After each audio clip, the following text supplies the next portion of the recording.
தூத்துக்குடி நாடாளுமன்ற தொகுதி திமுக வேட்பாளர் கனிமொழிக்கு தெற்கு மாவட்ட மத்திய ஒன்றியம் சார்பில் உற்சாக வரவேற்பு அளிக்கப்பட்டது.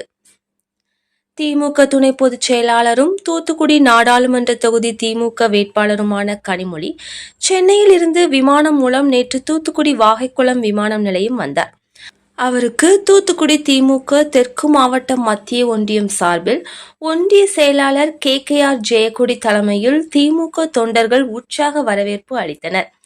இந்நிகழ்வின் போது தூத்துக்குடி மாநகராட்சி மேயர் ஜெகன் பெரியசாமி, மேற்கு ஒன்றிய செயலாளர் புதூர் சுப்பிரமணியன், திருவைகுண்டம் தகவல் தொழில்நுட்ப ஒருங்கிணைப்பாளர் ராகவன், ஒன்றிய இளைஞரணி செயலாளர் சண்முக நாராயணன், மாவட்ட பிரதிநிதி வெயில்ராஜ், மாவட்ட வர்த்தக அணி துணை அமைப்பாளர் செல்வின், மாவட்ட தொண்டர் அணி துணை அமைப்பாளர் சைமன், ஒன்றிய வழக்கறிஞர் அணி மகேந்திரன், தகவல் தொழில்நுட்ப அணி மணிகண்டன், மாணவர் அணி சற்குணம் மற்றும் திமுக தொண்டர்கள் ஏராளமானோர் கலந்து கொண்டனர்.